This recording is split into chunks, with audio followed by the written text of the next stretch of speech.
F. Day 126. 6. Day 6. The dog's huffing in the background. We'll enjoy that while this happens. She's attacking a cuddly bee. Okay, so F, excuse me, begins with The Faculty. A very, very good film that doesn't get anywhere near the recognition it should, I believe. You've seen The Faculty, right? Yeah. It's one of my favourite of the high school movies.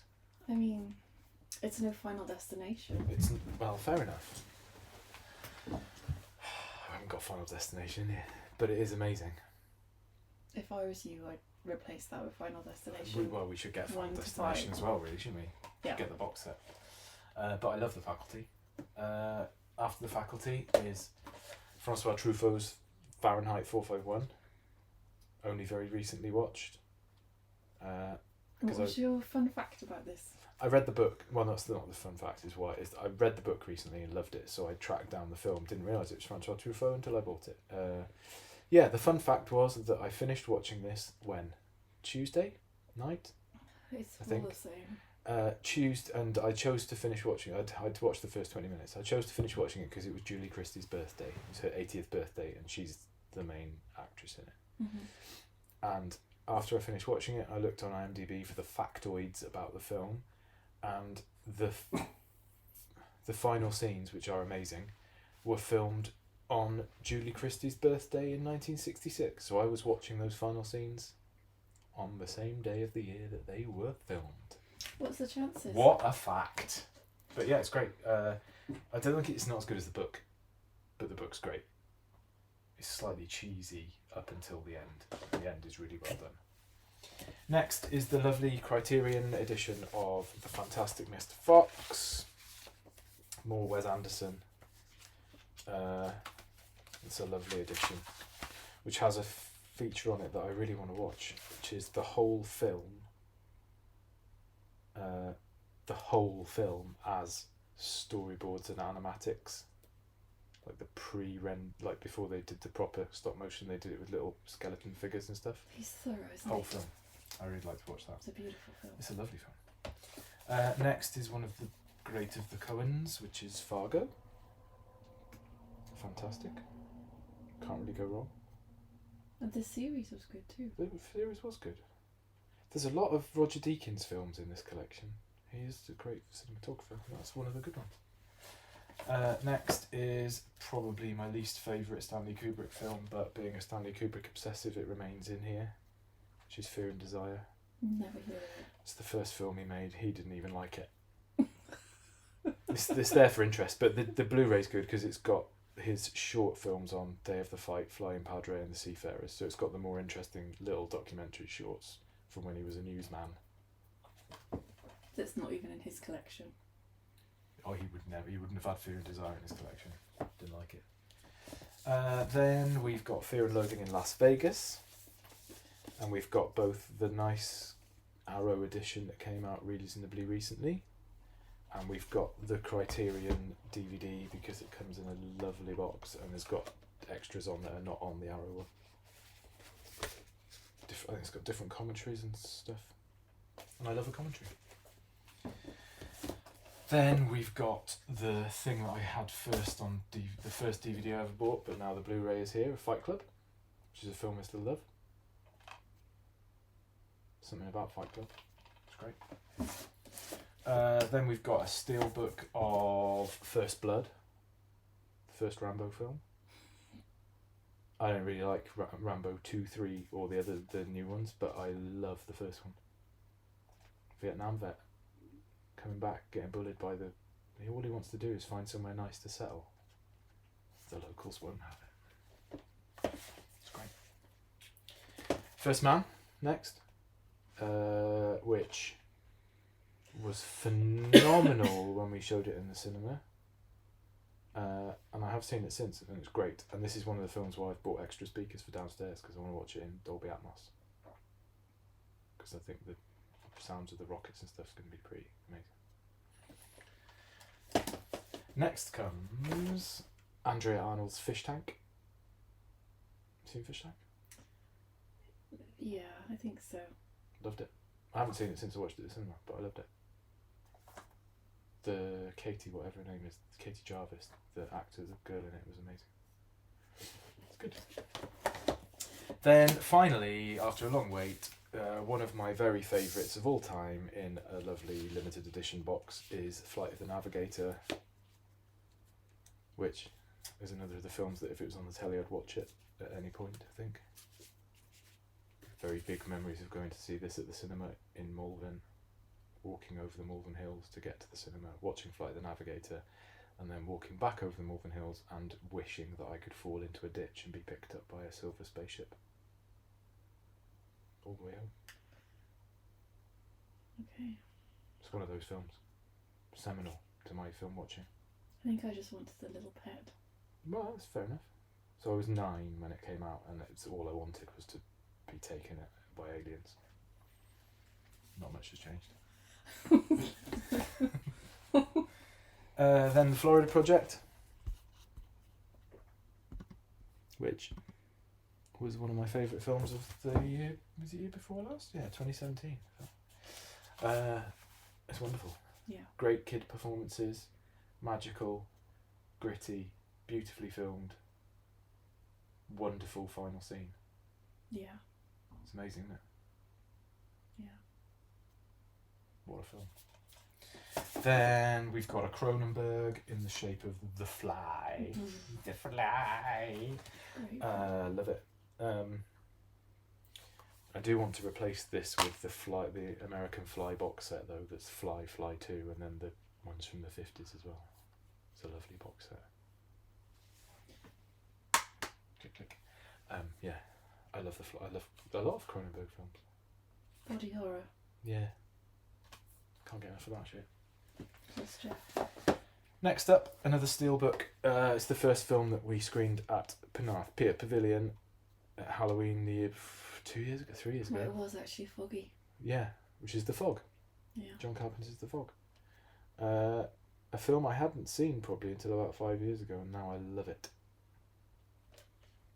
It's got something about it. The Fog and The Thing. It was a good double bill, wasn't it? Yeah. Next up, fans of Darren Aronofsky, which there aren't any by the look of it. The Fountain. Never heard of it. Right, The Fountain is bonkers. Much maligned. So Hugh Jackman, Rachel Weisz, takes place over 3 different time periods. Current day, where I believe Hugh Jackman's got cancer and Rachel Weisz is she's his partner, but she's also happens to be a cancer scientist, I think, and she's trying to keep him alive. But it also has flashbacks to he's a conquistador in South America with the Spaniards invading, and it has flashes forward to him being a little bald man sitting in a plastic bubble with a tree that's actually floating through space. It's a spaceship. I don't like it. I like that. I loved it. It's got a soundtrack from Clint Mansell again, which is like most of the Darren Aronofsky's. It's a lovely soundtrack. The studio really didn't care, so it got released, and then Darren Aronofsky put a commentary track out on his own, just on his website, so that you could download it and listen to it at the same time, because the studio wouldn't let him record it. It's great. I think it's great. There will be comments to the contrary. Right, next one up. Luke, who's making comments on our videos, will love the fact that this is now in the collection because he recommended it to me and I bought it and loved it, which is Frau im Mond, Woman in the Moon, which is a Fritz Lang silent. So this is the one after Metropolis, and the last silent film he did before he then made M. It's people going to the moon, and it's the first film that ever had multi-stage rocket like NASA ended up using 40 years later. It's got stuff in it that's like he designed, that's actually how NASA went about doing it many years later. It's great. Or did they? Or did they? Or did he go there first? Oh, it's great. It's the other controversial director again. It's Ben Wheatley's Free Fire. Why is he controversial? Because sometimes he's great, sometimes he's terrible, but always interesting. Free Fire is ridiculous, but it was really good fun. So this is the film where the entire 90 minutes is in a warehouse where a deal to buy some guns is taking place, and it goes wrong, and probably 70 minutes of the 90 minutes is one shootout, but he somehow manages to hold it together and give it a narrative and develop the characters even while they're just all firing guns at each other. It's really good. Fun. Next is another great 70s film, which is The French Connection. Gene Hackman and Roy Scheider in William Friedkin's The French Connection. It sounds familiar, but I don't know. They just play two cops. Gene Hackman's a bit of a dodgy, goes into illegal territory in order to get the job done sometimes. All his roles in the 70s just blur into one role, don't they? I think he is the 70s. Yeah. That's what it is. He's the Harrison Ford of the 70s. Well, Harrison Ford was the Harrison Ford of the 70s. I don't think he was. Okay. This is great. Fantastic soundtrack. It's got the greatest car chase in it, other than Bullet, probably. The chase underneath the train through New York. And this is the way it took ages to get, because the Blu-ray, they kept releasing Blu-rays that the colour was really weird, because William Friedkin had tweaked the colour, and it took ages for them to release one that actually looks like I thought The French Connection should look. Well, you were involved in it. Yeah. Next is the 8-movie Friday the 13th box set. Classic. I don't think work. This probably should be in the unwatched wall, because the box sets where I haven't seen everything in it are over there, and I don't think I've seen everything in here. I've definitely seen the first 3, and I've seen Jason Takes Manhattan and the final chapter, but I don't think I've seen all of them. So do you explain the unwatched wall? Yeah, there's a wall behind you of things that haven't been watched yet. Towering. It's towering. Yeah. There's a lot there. But it's good. Now that we're on a lockdown, I put them in alphabetical order and I'm working through them. It's great. 3 more weeks. Yeah, 3 more weeks of... I might get through a shelf worth there. And then what's next is Fright Night. Did a screening of this, pop-up screening of this in Cardiff in the Crafty Devil cellar, which was good. This is one of those 80s films that everyone banged on about, and I had never seen it. And then I got it. You know, sometimes when you watch old things, they're not as good as... Because you haven't got the hindsight. You haven't got the... Not the hindsight. You haven't got the nostalgia value for it. You haven't got the emotional attachment. And there's quite a few like that are 80s classics that are like... It's not as good as it should be for me. This I loved. It really worked for me. Yeah. I think I like it when there's that comedy element to horror films. Like American Werewolf in London and... What are you pointing at? Poo bags. Yes, there are some dog poo bags there. We need those. We'll find, we're looking for those today. Good. Nice interjection. So yeah, Fright Night is fantastic, I think. And this has got the You're So Cool Brewster documentary on it, which I haven't watched yet, but it's 2 hours 26 minutes long. So it's 40 minutes longer than the film, the making of. It's made by a guy called Chris Griffiths, who we follow on Twitter and share chats with about things like Robocop and that kind of thing. He's making a Robocop documentary at the moment, which I'm hoping we can get to. Yeah. But yeah, this documentary is meant to be really good. Next up is... it's in a DVD box, but don't worry, it has got the Blu-rays in it as well. Is the Frighteners, which is a film that I absolutely love, but I haven't seen it for a long time. Let's have a look. So the Frighteners is Peter Jackson that made Lord of the Rings and all that stuff. It's the film. He'd done his couple of really low budget horror films like Brain Dead and what's the other one called? Bad Taste. Like really low budget that he made all the special effects in his shed. Michael J. Fox. And then he got given Hollywood money to go and make a horror film. And he got Michael J. Fox and he got Dee Wallace from E.T. I think is in it again. Looks great. It's got the drill sergeant from Full Metal Jacket in it as a ghost drill sergeant. It's a bit kind of it's got a kind of Ghostbusters-y feel to it. Like the ghosts feel like they could be out of Ghostbusters. They're kind of almost solid, if you know what I mean. You can see that they're a thing. It's great. Yeah, and it's in a lovely. So the box. The reason I kept it is because it's the 4-disc German version that I bought a long time ago, 15 years ago.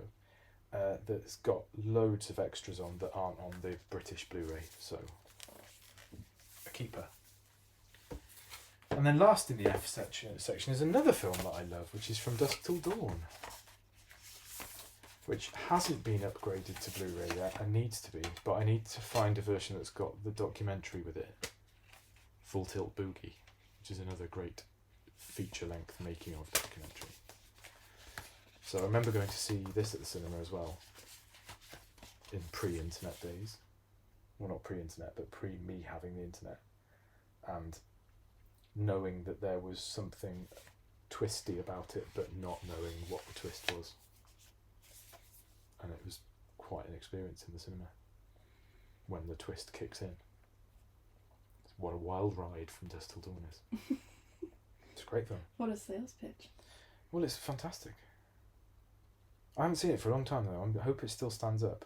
I think it's got a lot of practical effects in it, so I can't imagine that it looks dated. It's just, I think the only thing that will look dated is that George Clooney is about 30 in it, so he's going to look young, isn't he? But yeah, that's the Fs.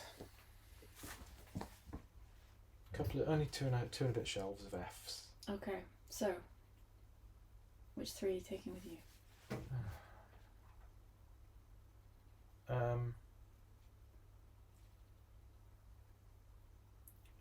I'm going to take Flight of the Navigator because it's one of the best nostalgia films. I don't need First Man because I've got Apollo 11. And although First Man was good, then Apollo 11 came out and shows the real footage, so better to have the real one now. I'm probably going to have to take Fargo and Flight of the Navigator and it's hard.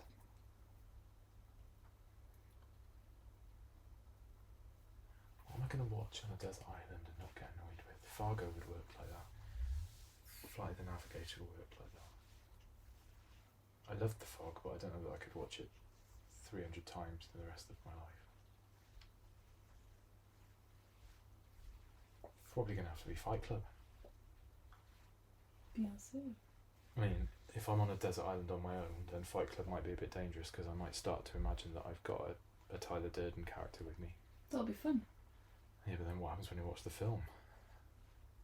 Do you know that you're mad at that point? No. No. Well, there you go then. Those are the 3 I'd take. Here's a follow-up question. Go on. So in Fargo, the weather is like another character, isn't it? The snow. It is. Yeah.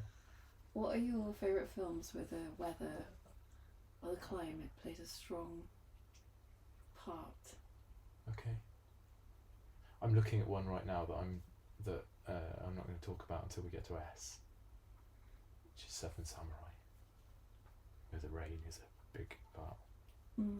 Rain's a good thing in films, isn't it? Yeah, like Because Seven. well, next to it is Seven, and that's got that amazing scene with the chase with Constant rain. rain falling past Brad Pitt's face. It's an amazing scene. Yeah. Not many snowy films though. Snow as a thing other than Fargo. The Thing. Yeah, The Thing. Empire Strikes Back. The start of it. The snow's pretty important there. But then you've got hot films like Do the Right Thing and Call Me by Your Name. where it's like this, the heat of the film is part of it, isn't it? Mm. It's like it's a roasting summer, which is also the Virgin Suicides when we get to that. And I haven't got the Blu-ray, and I need to get the Blu-ray of Kurosawa's Stray Dog. Is it Stray Dog? I think it's Stray Dog. Where the main character is a policeman, and he loses his gun out on the street. Just by accident loses his gun, and then he realises and has to go around Japan, around Tokyo trying to find it. And it's set on one day, and it's the hottest day in Japanese history, and it's like, it feels like it's sweaty, and everyone's like I think baking. it's easier to convey heat than cold. I don't know. Heat's very easy, isn't it? Because you can tweak the tone a bit, and you can put sweat on people. Yeah. Do- Shivering must be hard to act. Yeah. Although we've seen this, so we've had one film this week where shivering becomes a big thing, which is The Exorcist, where they put the set of Regan's bedroom inside a refrigerated vehicle, so that when they went on the set, they actually breathed steam. No. It was so cold. So best shivering, The Exorcist. Best shivering, The Exorcist. Best crying, The Anthony thing. Hopkins, would you say? Oh. No, that's best single tear. Best single tear. Best crying is any time Kirsten Dunst cries. No. She's got the best cry. Olivia Colman. Well, yeah, in films though. What else are we talking about? Well, no, but what film does Olivia Colman cry in? Every Well, film. she does, yeah, fair enough. What else has got good weather in it? The Ice Storm, which is another film that I need to buy that I haven't got here. With the keys in the bowl? Yeah. I don't remember the weather. Well, there's a massive ice storm. Didn't register. Yeah. Yeah. Heat's good. A good thing to do, isn't it? It's really, well, it's not easy, I guess, but you can do. There's a lot of films that are set on like stiflingly hot days, whereas you can't really do. Snow looks cool, but you somehow can't get across the image of it's a really cold day as easily, No. because people just look the same. They've just got hats and stuff on. I think this is grade A rambling now. It is, isn't it? It's Kermode and Mayo style wittering. Yeah. Yeah, Seven Samurai, when we come onto that, there's a big rain thing. Okay, Big but rain we're thing. done with F's, right? There aren't any other weathers, are there? Sun, rain, snow, I'm starting to forget. fog. Fog. The fog. Oh, well, the other fog film that's amazing, which again, we haven't got either film, and should have both of them, is, I don't think we have anyway. No, we haven't. Is Insomnia. Let's not go on Both to the Christopher other... Nolan one with Al Pacino in it, and the original one with Stellan Skarsgård in. They're amazing, and they're No fog. spoilers. No spoilers. But we haven't got those. I'll buy them by the time we get to I. No, that's not what this is about. It is. I'm filling gaps constantly here. No, this is about appreciating what we've got. Okay, that's hard. When it just highlights errors. Do you think this is going to become found footage? Found footage. Mm. What, by aliens who find it? No, our witterings. Yeah. No. I mean, but they'll find YouTube and be like, "What are these people talking about?" Yeah. When we've all gone. This could be the only record of... I don't think that's a good thing. Okay, so G tomorrow. Whoop! We got the same amount, 3.5 shells of G's. Can we have a glass of wine with tomorrow's? Regulators. Nothing with it today, unfortunately.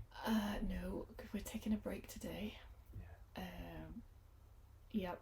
Beer tomorrow? Okay, let's have a beer with it. A pale ale? Yeah. Okay. Do you want to ask people to leave their comments if they're listening? Yeah, well, some people have already. And Yeah, it's and very much welcomed. And we're if you grateful and surprised. and if you want to join in with the picking 3 from our collection that you take to a desert island, or if you want to slag off something that's in the collection, Yeah, but not us. let's row. So yeah, it's good, and it's nice that people are watching it. Some people are watching it. They're listening to it. Well, they can watch it.